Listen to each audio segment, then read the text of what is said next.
Welcome to this Bonjour webinar et bienvenue à ce webinaire sur la question de la résilience des systèmes de santé post-Covid vers une plus grande coopération européenne.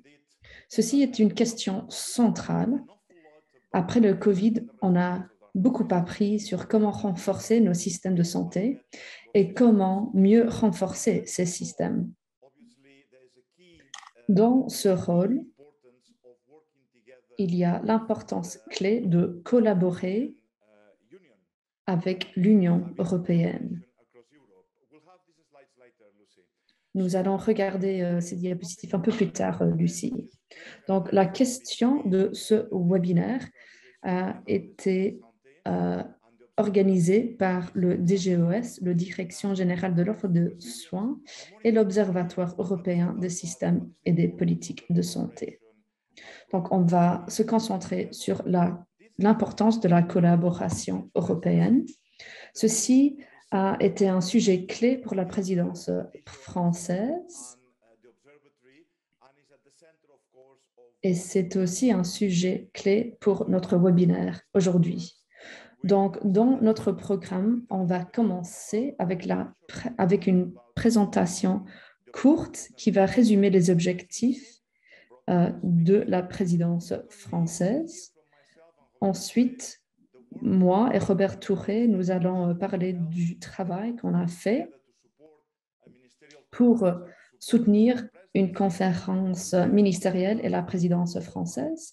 Ensuite, on va avoir des spotlights où nous allons rentrer un peu dans les détails. Et puis, je vous fais une promesse qu'on va avoir une discussion avec les participants après. La présentation aujourd'hui est une présentation bilingue. Vous allez avoir la traduction, une interprétation simultanée. Vous pouvez choisir entre le français et l'anglais. Et ça va être disponible plus tard sur YouTube avec toutes les présentations. Donc, sans tarder de plus, je vais maintenant présenter Malika Mestini qui vient du département international. Elle va nous faire un aperçu sur la présidence française. Donc, bienvenue. Malika, la parole est à vous. Effectivement, comme vous l'avez dit, la résilience, c'est une priorité clé suite à la crise de la Covid-19. Et ça s'inscrit dans la devise de la présidence française que j'aimerais rappeler.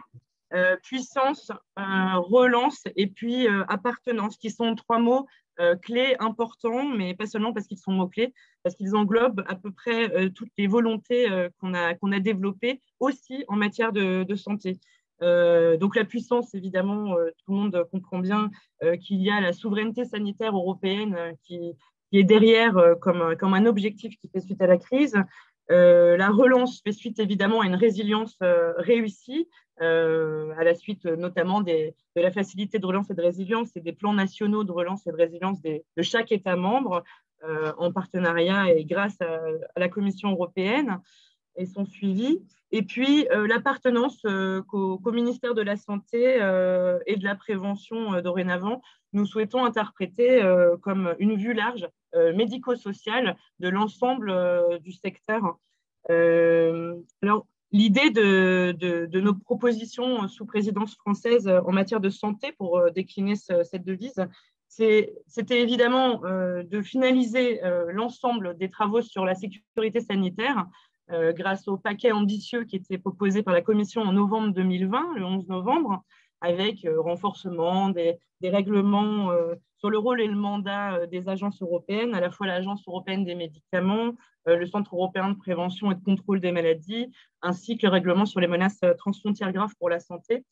Ce règlement, nous le finalisons, ce dernier règlement sur les menaces. Nous avons évidemment appuyé les présidences précédentes à partir de la présidence allemande, plutôt la présidence portugaise sur l'Agence européenne du médicament, enfin le règlement sur l'Agence européenne du médicament, et plutôt sur ECDC, la présidence slovène. Et donc nous allons finaliser, notre dernier conseil aura lieu le 14 juin, le conseil formel santé.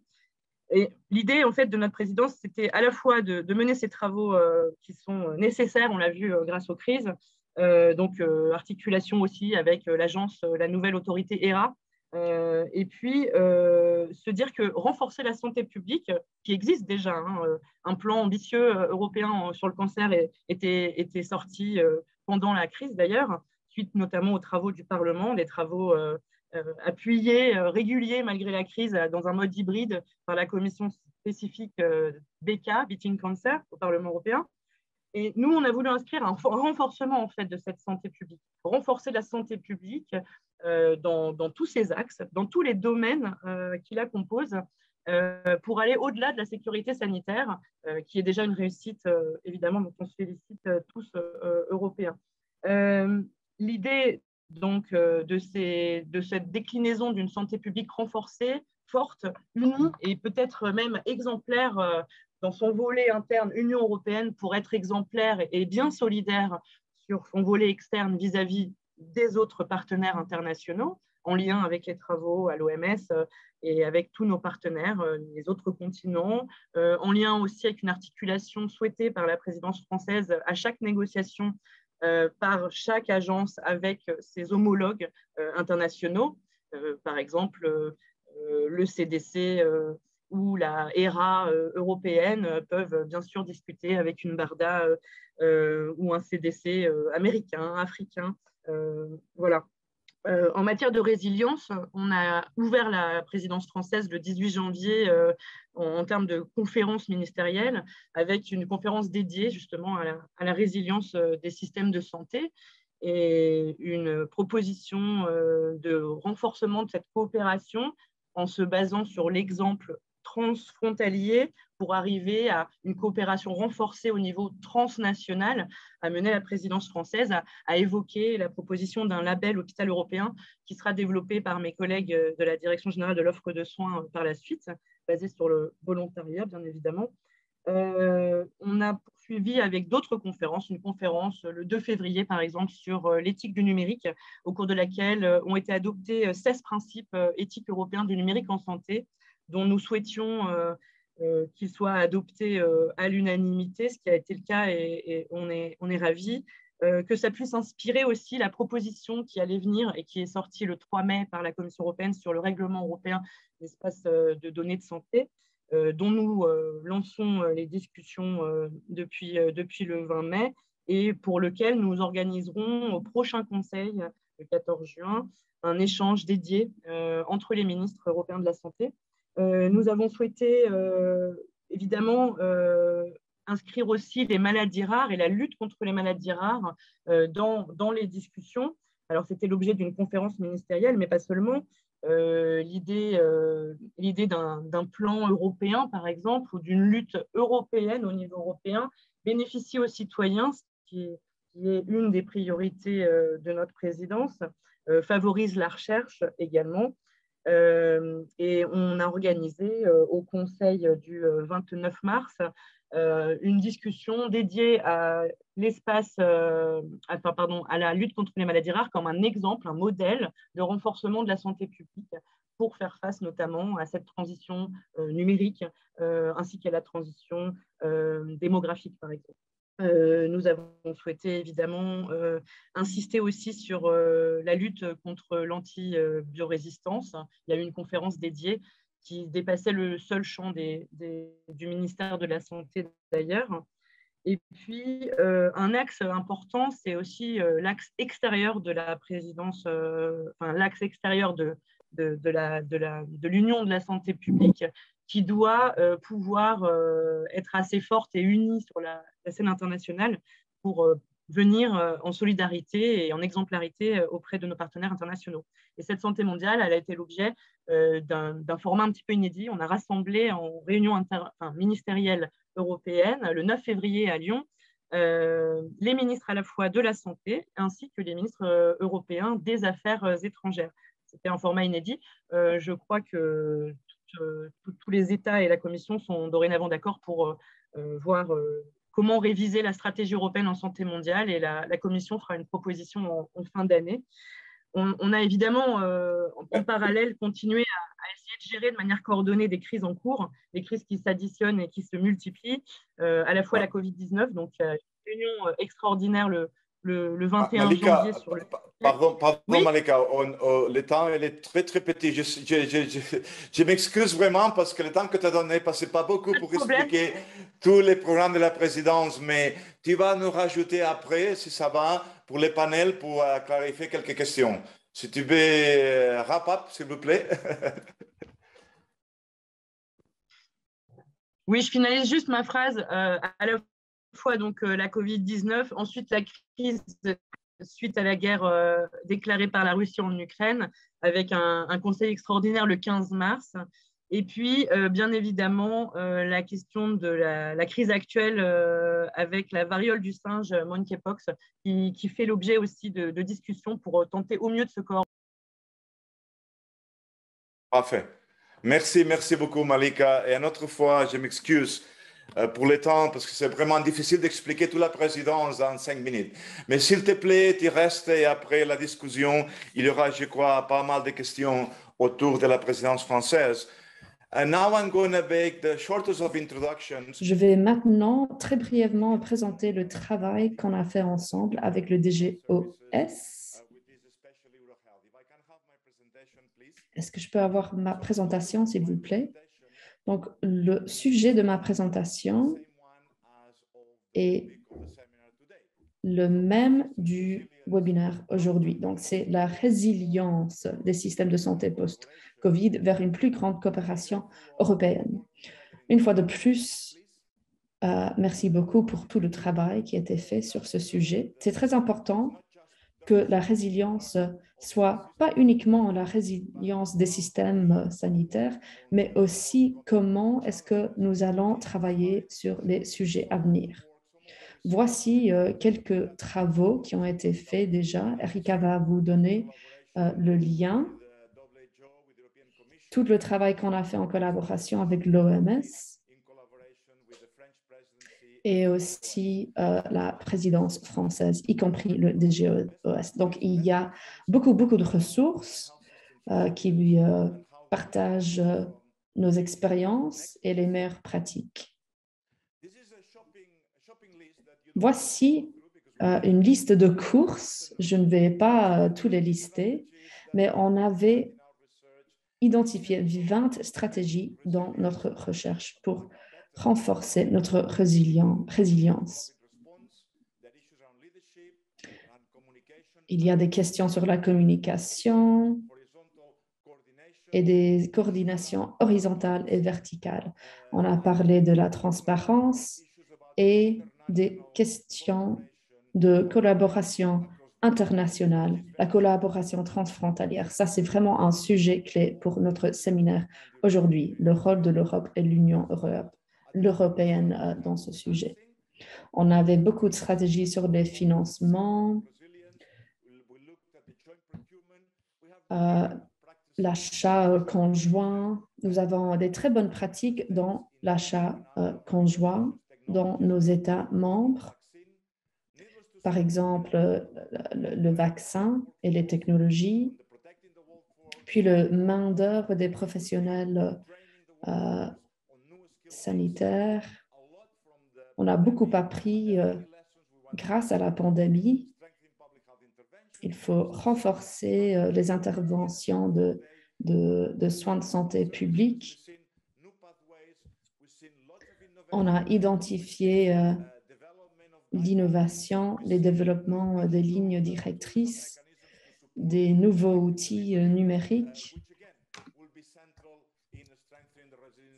qui vont être centrales pour cet renforcement. Quick overview, I would say leadership and governance are essential. Je dirais que le leadership et la gouvernance sont essentiels et la gouvernance participative est très importante. Nous devons impliquer, associer les organisations de la société civile, les professionnels de la santé et beaucoup d'acteurs différents dans le domaine de la gouvernance. Et la crise nous a montré très clairement que nous avons besoin de la gouvernance participative pour renforcer notre résilience. On va parler de cela plus tard. Mais comment tirer parti de cette innovation et comment mettre en œuvre cette innovation? C'est une question très importante. Beaucoup de pays ont fait marche arrière. Comment mettre en œuvre l'innovation? C'est une question très importante. Par ailleurs, il faut aller au-delà des systèmes de santé. Il faut réfléchir aux enjeux liés aux différents secteurs. Il faut penser à l'économie, il faut penser à tous les autres éléments qui sont liés les uns aux autres.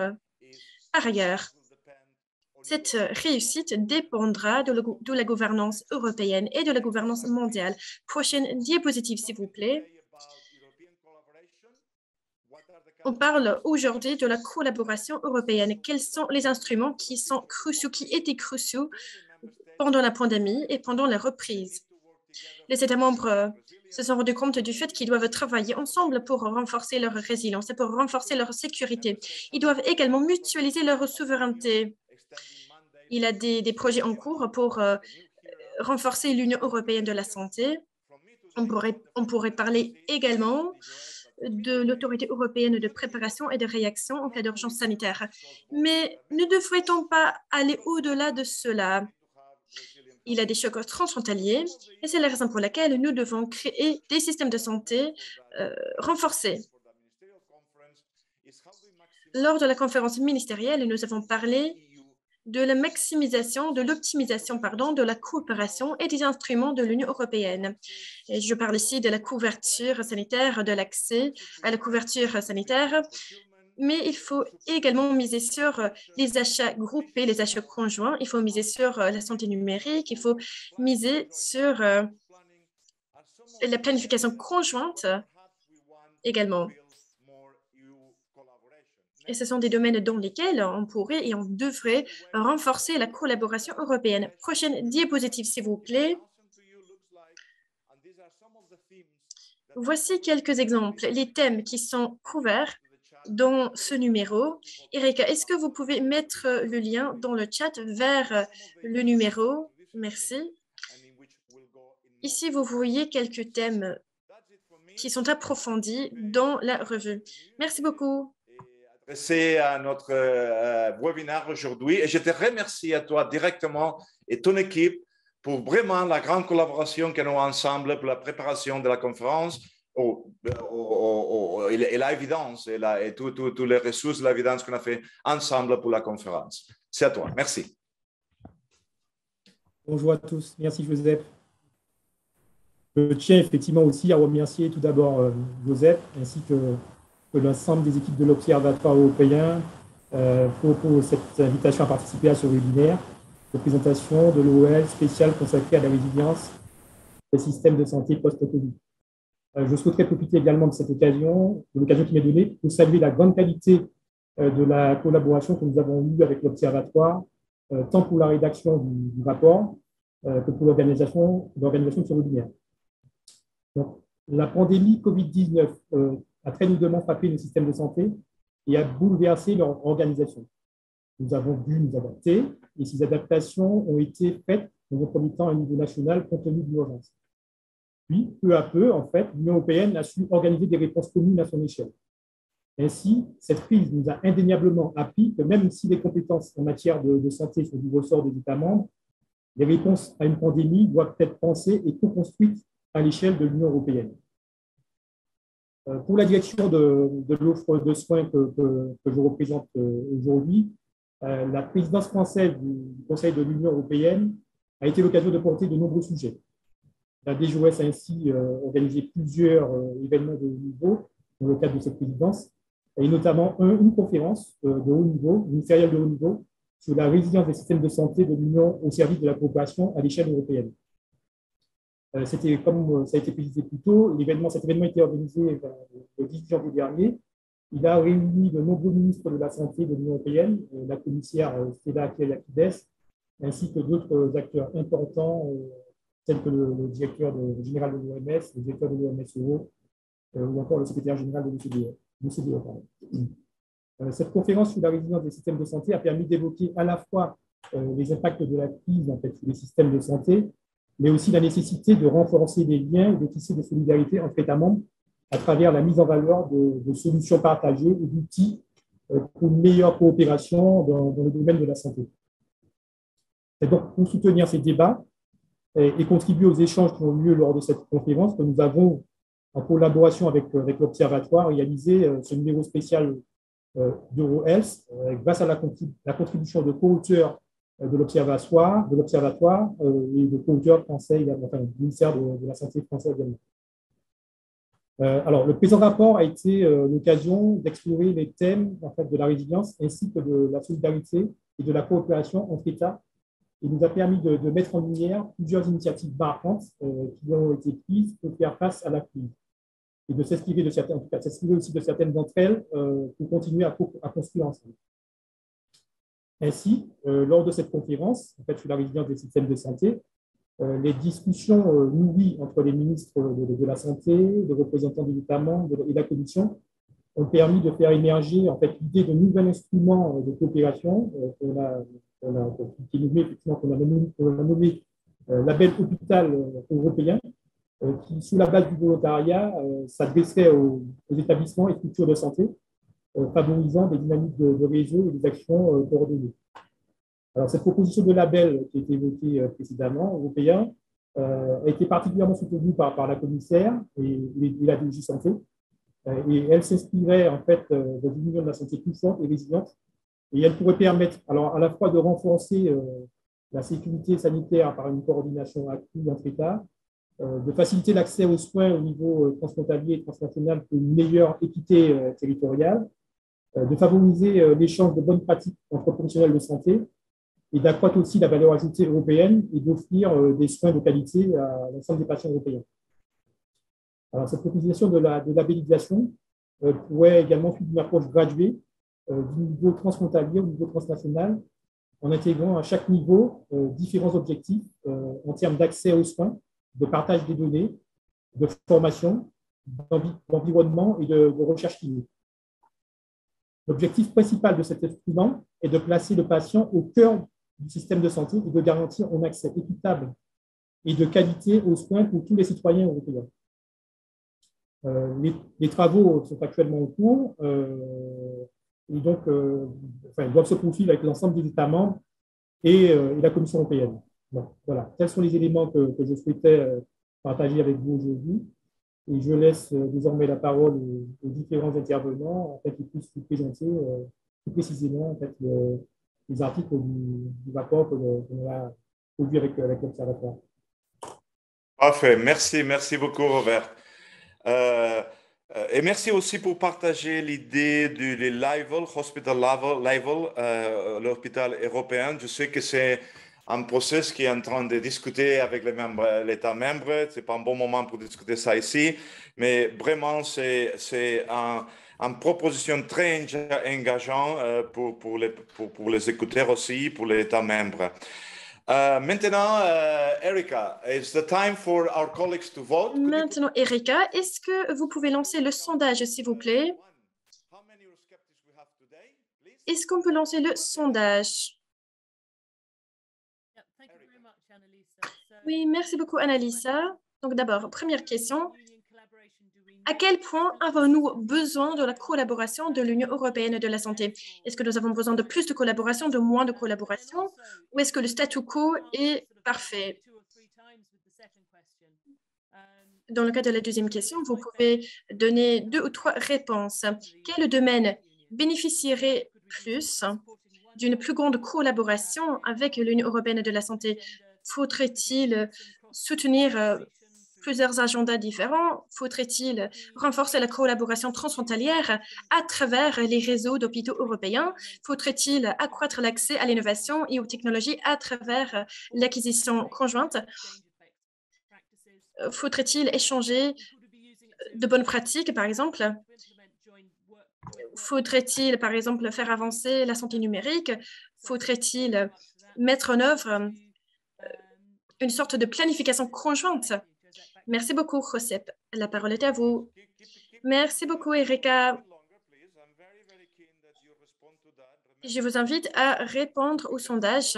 Et s'il vous plaît, défilez vers le bas car il y a plusieurs réponses possibles. Vous pouvez choisir plusieurs réponses si vous voulez. Vous pouvez cocher plusieurs cases si vous voulez. Et je suis impatient de voir combien de participants veulent plus de collaboration ou moins de collaboration avec l'Union européenne de la santé. Merci beaucoup. Maintenant, on va passer aux analyses en profondeur. Il y aura 4 analyses en profondeur et nous allons rentrer dans les détails de certains éléments, les éléments que j'ai présentés pendant ma présentation, pendant mon discours.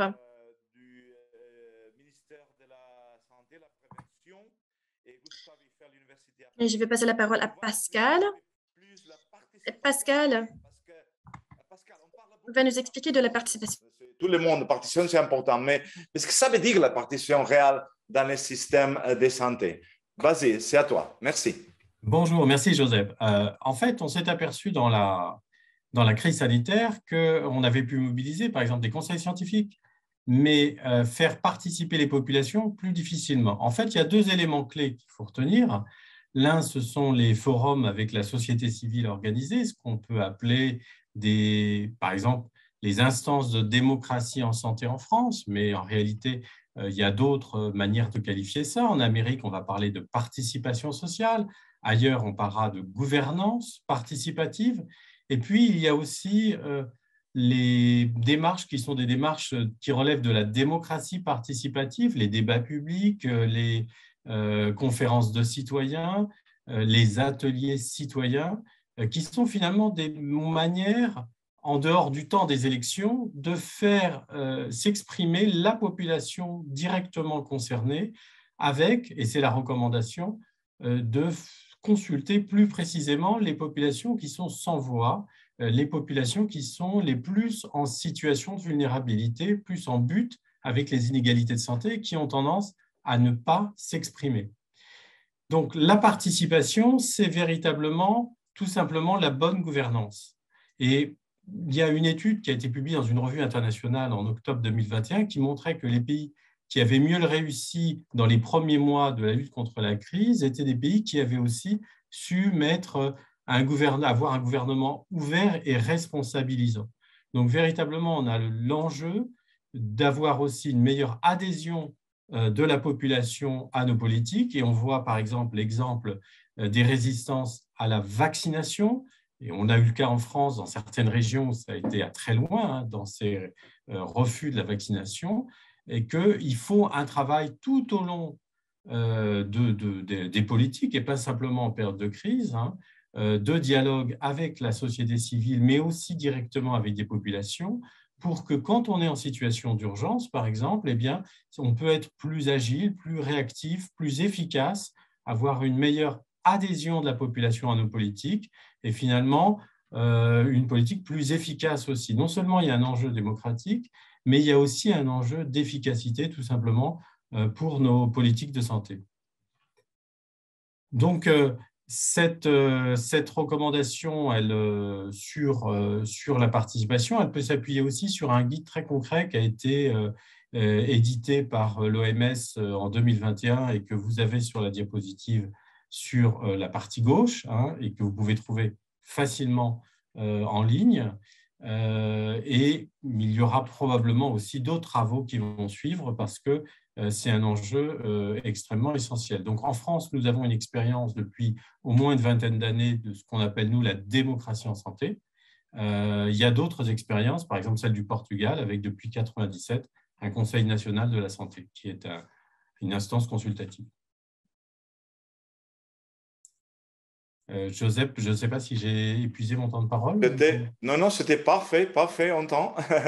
Je recommande à tout le monde à suivre ces expériences à la France et à Portugal. La France est vraiment un pays leader autour de la participation et tu as très, très bien expliqué que sans participation, tous les problèmes de la vaccination, tous les problèmes de la prise de décision ensemble, ça ira pas. Merci beaucoup. Je crois qu'il y aura beaucoup de questions autour de ta présentation. Merci beaucoup. La prochaine sera Nathalie Schneider de la Direction générale des offres de soins qui nous va parler de toute l'innovation autour de la provision de services. Je dis ça déjà, Nathalie, que le Covid nous a donné beaucoup d'expérience, des innovations que maintenant on veut soutenir. Nathalie, tu peux nous expliquer un peu dans tes 4 minutes quelques innovations à la France et ailleurs? Vas-y, c'est à toi. Merci Joseph, bonjour à tous. Oui, effectivement, la crise Covid a eu des effets sur l'organisation, sur l'évolution des pratiques et l'évolution des organisations sur lesquelles on va pouvoir s'appuyer, ce qui a une nouvelle dynamique qui a été engagée, donc notamment au niveau des organisations collectives. On voit que la crise sanitaire a montré la force du collectif. Donc, très rapidement, je vous fais une petite parenthèse sur les différents modes d'exercice coordonné qui existent en France, donc très schématiquement, puisqu'on a 4 minutes. On a les centres de santé, les maisons de santé qui sont des coordinations autour d'une patientèle. Et nous avons les communautés professionnelles territoriales de santé qui sont des organisations au niveau d'un territoire. Donc, une prise en charge populationnelle qui vont s'appuyer et intégrer les maisons de santé, les centres de santé, mais qui sont inclusives, donc selon leur projet, vont aussi intégrer des établissements de santé, le secteur médico-social. Voilà, donc à très gros traits, c'est les principales formes d'exercice coordonné existantes. Et on voit qu'avec avec la crise Covid, c'est grâce à ce collectif que on a amélioré l'articulation ville-hôpital, les parcours, les CPTS en particulier ont été dans leur mode très souple et très réactif, ont permis de fédérer les acteurs sur le territoire et il ressort des enseignements de la crise que les partenariats avec les établissements de santé, les collectivités ont été vraiment boostés. Par exemple, les CPTS se sont articulés avec les établissements de santé pour organiser les parcours patients, soit la sortie d'une hospitalisation suite à un Covid. Les CPTS ont pu aussi organiser des prises en charge distinctes entre les patients Covid et non Covid. Voilà concrètement le genre d'actions qui ont pu être menées ou des informations aussi auprès de la Next population. slide, Lucy, please. Voilà. Et le second aspect très intéressant et qui est aussi un levier pour nous d'améliorer l'accès aux soins, c'est l'accélération de la télémédecine et plus globalement du recours à la télésanté. Car pendant la crise sanitaire, pour éviter les ruptures de parcours, des conditions d'accès à la téléconsultation donc par un médecin ont été assouplies concrètement. Par exemple, avant, il y avait une condition comme quoi il fallait que le médecin ait vu le patient en présentiel dans les 12 mois précédant la téléconsultation. Cette condition a été assouplie et depuis, d'ailleurs, c'est devenu quelque chose de pérenne après la crise Covid. Et on voit aussi qu'on a ouvert le recours aux télésoins. Donc, télésoins, c'est le soin à distance avec un pharmacien ou un auxiliaire médical et que cette pratique a aussi été pérennisée après la crise. Donc, deux exemples assez parlants de choses qui ont pu être accélérées ou boostées pendant la crise sanitaire. On voit qu'il y a une dynamique qui est engagée et voilà, il faut poursuivre l'essai. Bon, j'espère que j'ai tenu dans mon temps imparti. C'était absolument parfait. Merci beaucoup, Nathalie. Il y a des choses que je suis sûr que les participants aujourd'hui vont entendre un peu plus. C'est les communautés professionnelles territoriales de santé comme une bonne façon de travailler ensemble, que j'espère, que je sais que vous continuerez après la crise. Et aussi autour de la télémédecine. Ce n'était pas la télémédecine, ce n'était pas la technologie, c'était toute la régulation, la formation, les incentives de paiement que vous avez mis en place à la France pour être sûr que la télémédecine s'était adoptée, expandue quand même. Merci beaucoup. Now I'm going to ask my colleague. Je vais maintenant demander à mon collègue Mathias, pour économiser le temps, vous avez 6 minutes pour expliquer les deux sujets sur la santé transfrontalière.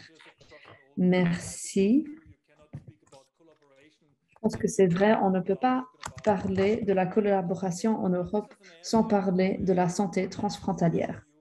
Ceci est un domaine où la valeur ajoutée est tellement importante. Les patients peuvent y bénéficier parce que si on est touriste, étudiant, travailleur transfrontalier, ou peut-être si vous avez une condition préexistante comme devoir avoir de dialyse, vous allez bénéficier de ce règlement.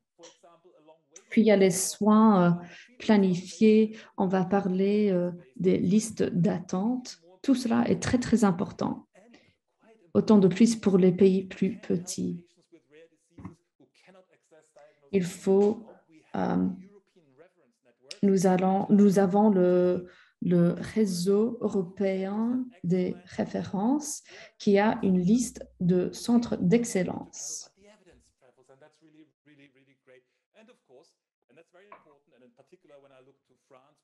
Quand je regarde la France, avec tous les accords bilatéraux entre la France et l'Allemagne ou la Belgique, les Pays-Bas, l'EuroHealth a un hôpital transfrontalier. Et finalement, nous avons aussi vu, pendant la crise du COVID-19, on a vu des accords de haut niveau pour déplacer des patients dans un pays à un autre. Donc, il y a deux cadres juridiques. Il y a un pour les autorités compétentes et puis qui permettent aux patients d'aller à l'étranger pour recevoir ces soins. Je mentionne tout cela parce que c'est un droit. C'est très important. On a eu une évaluation sur le directive des droits pour les patients d'accéder à des soins de santé transfrontaliers. La crise a vraiment renforcé ce droit pour les patients et a eu un impact sur le domaine des maladies rares que j'ai mentionné tout à l'heure. Mais il y a beaucoup de marge pour améliorer. Il n'y a pas beaucoup de sensibilisation à l'instant. Beaucoup de patients ne savent pas qu'ils ont ce droit et il y a des différences entre pays. Parfois, il y a d'incertitudes pour ces soins transfrontaliers. Donc, la Commission européenne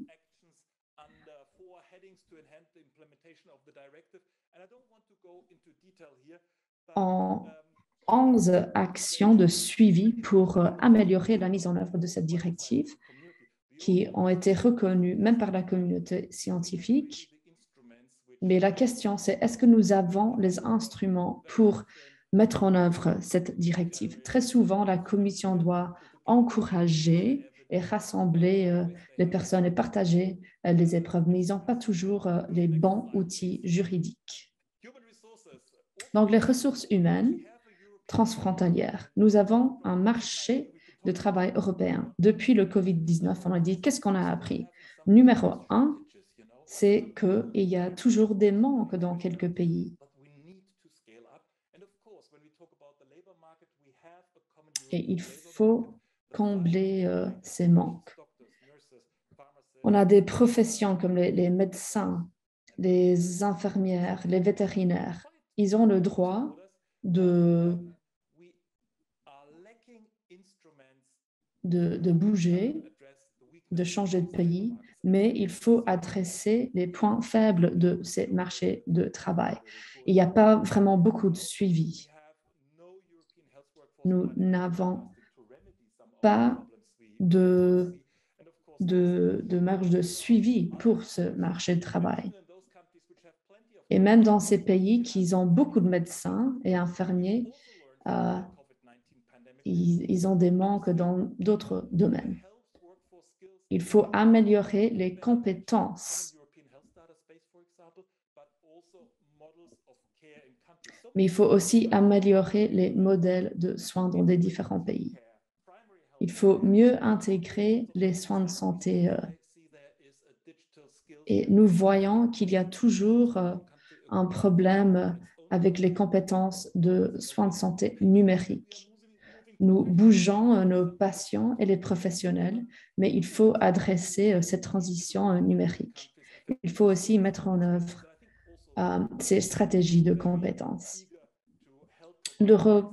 L'Union européenne veut améliorer l'accès à les soins de santé d'haute qualité.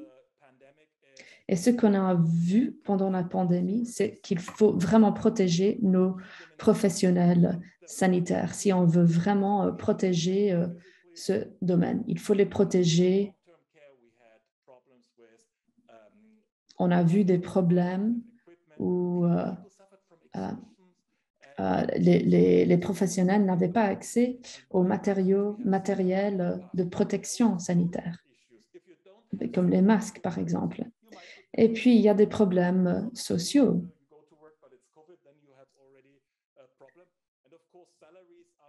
Parfois, les personnes sont enrhumées, mais ils doivent absolument aller au boulot parce que leur pays n'ont pas des provisions pour adresser ces problèmes. Voici un des messages clés du COVID-19. La pandémie nous a montré que les professionnels sanitaires sont très, très précieux, mais ils sont aussi très, très vulnérables. Je pense qu'une Union européenne de la santé pourrait contribuer à renforcer le marché de travail de la santé. Donc, voilà. Merci beaucoup. Merci beaucoup, Mathias. On a entendu que pour construire cette Union européenne de la santé, il faut avoir des instruments sur les soins de santé transfrontaliers et protéger nos travailleurs. Je vais maintenant vous présenter Dimi, qui vient de l'Observatoire européen, et elle va nous parler sur les outils, très brièvement, en 4 minutes. Je vais essayer d'être la plus vite possible.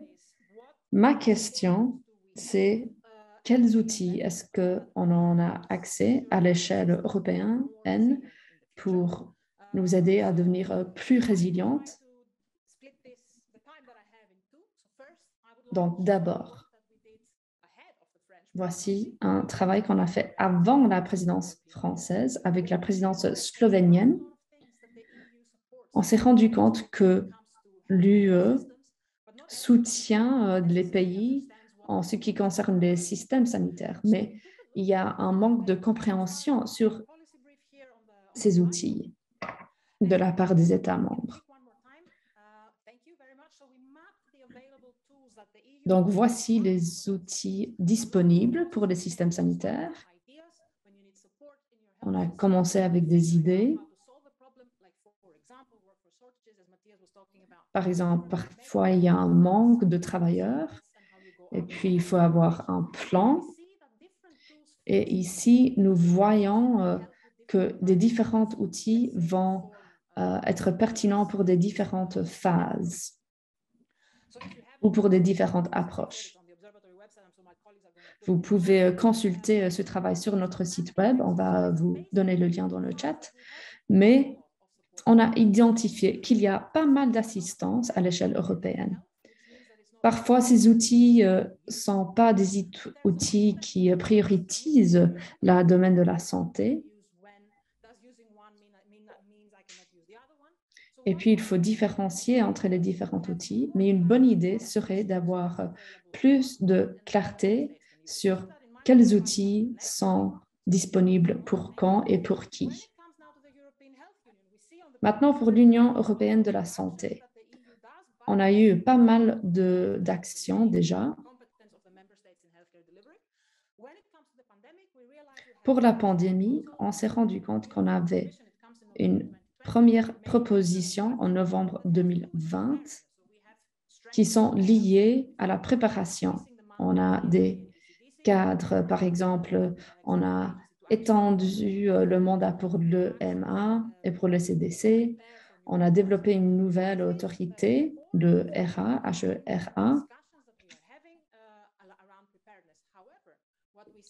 Par contre, en dépit de toute cette discussion, il faut avoir davantage d'actions. Ces actions sont venues de la pandémie, mais ils sont plutôt liées à la résilience. Beaucoup d'États membres ont décidé de se concentrer sur la santé. Puis, il y avait des fonds de cohésion politique, par exemple, qui existaient avant la pandémie, mais qui ont été renforcés depuis. Et puis, nous avons le programme européen EU for Health, y compris la nouvelle agence ADA. Et puis, il faut aussi utiliser des instruments existants.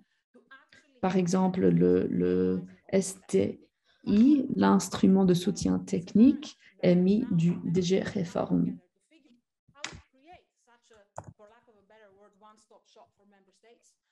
Donc, il faut créer un outil qui explique tous ces instruments et comment les utiliser. Je pense que ça, c'est déjà un bon départ.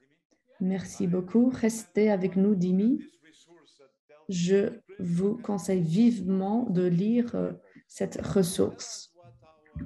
Participants think today about what are the key strategies they want to see in the European Health Union. Go for it. Quelles sont les stratégies clés que vous voulez voir au sein de l'Union européenne de la santé? Quelles sont les stratégies clés à votre avis? S'il vous plaît, lancez les résultats du sondage, dit Erika. Alors, les gens veulent plus de collaboration avec l'Union européenne de la santé. Génial, c'est une très, très bonne nouvelle.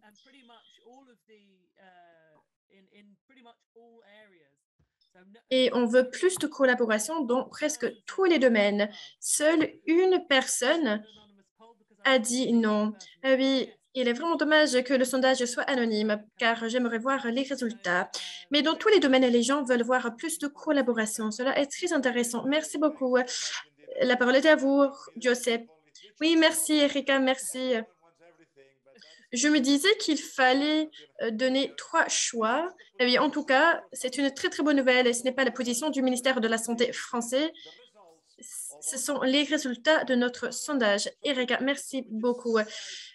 J'ai une question difficile. Est-ce que vous pouvez résumer les contributions, les questions qu'on voit dans le chat? Et ensuite, je vais distribuer les questions. Donc, je vais poser les questions aux intervenants eux-mêmes. D'accord. Merci beaucoup. Et mesdames et messieurs, s'il vous plaît, rallumez votre caméra et n'hésitez pas à participer. D'accord, dit Erika. Merci beaucoup. Nous n'avons pas beaucoup de temps. Les gens veulent avoir plus d'informations sur le label. Donc, il faudrait peut-être organiser un autre webinaire sur le label, car c'est un sujet auquel les gens s'intéressent beaucoup. Par ailleurs, les gens s'intéressent beaucoup aux soins transfrontaliers et aux liens entre les soins transfrontaliers et les pays en dehors de l'Union européenne. On pourrait parler de la Moldavie, de la Géorgie, des autres pays qui font partie du partenariat oriental. Est-ce que l'Union européenne devrait se concentrer sur les grands pays qui sont en dehors de l'Union européenne, comme l'Inde et la Chine, par exemple? Donc, ce sont des questions très importantes. Autre question importante, comment va-t-on financer tout ceci, toutes ces initiatives? Les gens veulent savoir comment on peut convaincre les ministres de la Finance, comment on peut les persuader d'investir dans la résilience. Merci. Merci, dit Joseph. C'est une question difficile. Merci beaucoup.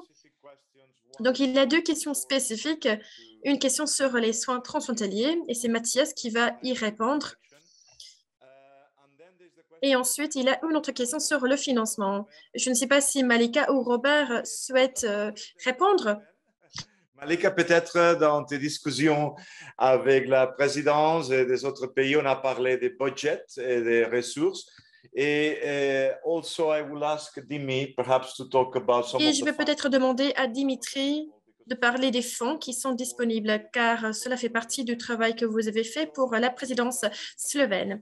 Donc, je vais commencer par Mathias, et puis Dimitri va prendre la parole. Et après, des DGOS et du ministère de la Santé pour finaliser aujourd'hui. Alors, qui commence? Mathias, la parole est à vous. Merci beaucoup. Alors, comment financer ces initiatives? Et en ce qui concerne les soins transfrontaliers, c'est peu cher. C'est peu cher. Il y a des zones prioritaires comme les zones touristiques, les grandes villes, où il y a plus de soins transfrontaliers disponibles. Mais c'est quelque chose qui est peu cher. 1% du budget sanitaire est alloué aux soins transfrontaliers. Mais c'est une estimation car très peu de pays fournissent des chiffres. Donc, les soins transfrontaliers ne sont pas vraiment une difficulté budgétaire.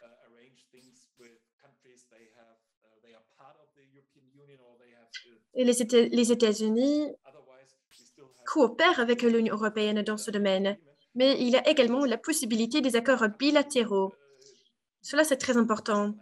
Aucun pays ne devrait s'abstenir des accords bilatéraux avec d'autres pays. Cela est très important. Merci. Alors, comment payer la facture, Dimitri? Oui, c'est une excellente question. Merci. Et je suis d'accord avec Mathias. Mais il y a des inquiétudes, des préoccupations par rapport au budget.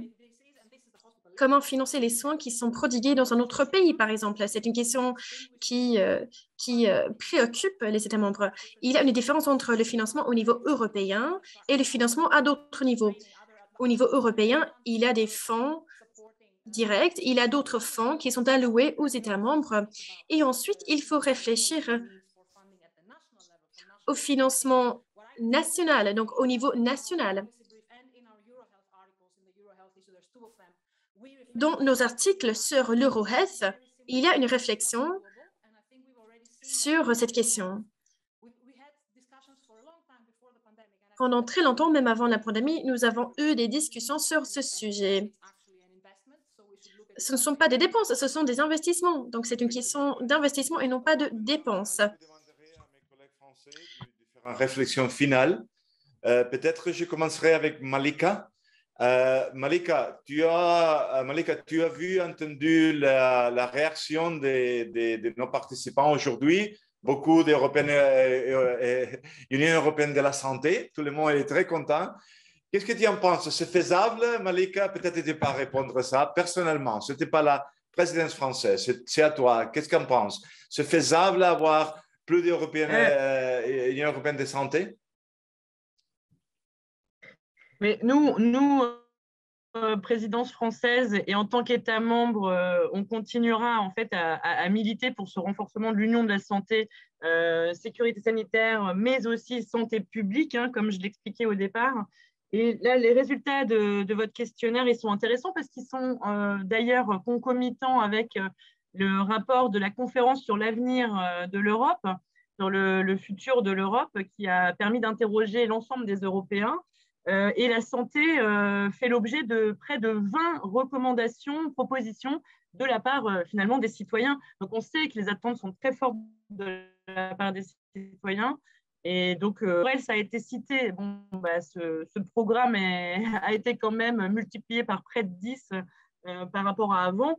Ça permet un certain nombre d'actions conjointes dans lesquelles la France continuera de s'investir. Et ces actions conjointes, elles sont diversifiées, tous ces domaines qu'on a cités, maladies rares, le numérique, même avec des axes transversaux, et puis en fait, on va vers ce chemin-là et c'est déjà en marche. Ce n'est pas une création de l'Union de la santé publique dont la présidence française a parlé, c'est bien un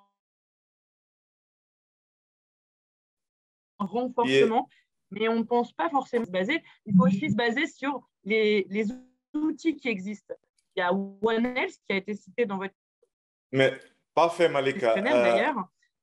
Parfait, merci beaucoup. Il y a vraiment policies. Pardon, tu te coupes beaucoup, la connexion, c'est pas très bon. Je te remercie. Un socle miroir au socle. Merci Malika. Pardon, la connexion, c'est pas très bon, mais les messages sont très, très, très clairs. Les citoyens vont veut un peu plus Union européenne de la santé. Et comme tu as dit très bien, les instruments sont là. Comme on a vu pendant la crise, les instruments, on peut les utiliser, sont là pour faire face ensemble des grandes crises et travailler ensemble. Robert, il y a beaucoup d'intérêt autour des Hospital European Label. Ce n'est pas un moment de parler avec ça, on n'a pas le temps, mais aussi vous êtes en discussion avec l'État membre. Et je crois que bientôt, après la discussion formelle, il y aura plus d'informations autour de cette idée assez intéressante des Hospital Label et collaboration entre les hôpitaux européens. Est-ce que tu veux ajouter quelque chose autour de ta présentation, autour de notre travail ensemble pour finaliser? Simplement préciser effectivement que pour la question du label, on est à la fois avec les États membres et la Commission. Et donc, voir comment on fait. Voilà, et donc, du coup, dès que s'y prendra effectivement vraiment forme, on viendra vers vous pour parler. Alors, je voudrais aussi ajouter que, en fait, remercier en fait à la fois l'Observatoire et enfin, les équipes d'Observatoire effectivement pour le webinaire, ce webinaire qui me semble être une réussite, et puis aussi en fait pour le travail fourni en fait pour l'EuroHealth qui a permis effectivement qui est venu en appui de notre conférence du 18 et qui était bien utile en fait pour cette conférence. Voilà. Merci beaucoup, Robert. Pascal, très brièvement, parce que le temps c'est presque fini. Pascal, tu es optimiste à la participation réelle? Tu crois que toutes ces nouvelles expériences vont faire une grande différence et que l'Europe peut-être peut aider à mettre les citoyens au centre du débat, au centre de l'innovation et d'échange? Oui, Joseph, je pense qu'il y a deux choses. Premièrement, nos systèmes de santé sont, il faut le reconnaître quand même, éprouvés par la crise, mais beaucoup plus profondément éprouvés par des évolutions structurelles. Et donc, il va falloir compter sur les populations pour qu'elles accompagnent, pour qu'elles soient mobilisées dans une co-construction de notre avenir, de l'avenir de notre santé. Et puis aussi, dans toutes ces démarches de consultation qu'on peut conduire, la Commission européenne en conduit depuis des années, il faut avoir le souci de l'inclusion pour que toutes les populations puissent se sentir partie prenante. Génial. Merci beaucoup. Nathalie, finalement, un peu la même question à toi. Tu es optimiste autour de continuer toutes ces innovations que tu as parlé, les travailleurs de la santé travailler ensemble, de la digitalisation, télémédecine, nouvelles formes d'organisation? Tu crois qu'on va arrêter tout? Nathalie. Oui, tout à fait. En fait, on voit que là, à travers la crise, ça a permis d'engager quelque chose et de montrer aussi l'intérêt de ces nouvelles formes d'organisation et de voir voilà, comment on pouvait les pérenniser et aller plus loin. Oui, je suis très optimiste. Thank you very much. I think it's very nice. Merci beaucoup. Heureusement, nous avons terminé sur une note très positive. Nous avons besoin de plus de collaboration. Nous voulons plus de collaboration. Alors, j'aimerais passer 20 minutes à en parler, mais ce n'est pas l'idée. Nous tenions à organiser un webinaire de façon à vous sensibiliser à tous les instruments. Nous voulions vous montrer toutes les possibilités, l'éventail des possibilités qui est disponible. Et nous voulions vous parler du renforcement de l'Union européenne de la santé. Mais nous ne voulions pas évoquer les questions politiques. La volonté est là et nous voulons toutes et tous renforcer la résilience de nos systèmes de santé. Merci beaucoup à toutes et à tous. Merci pour votre participation et à bientôt. Merci beaucoup. Au revoir.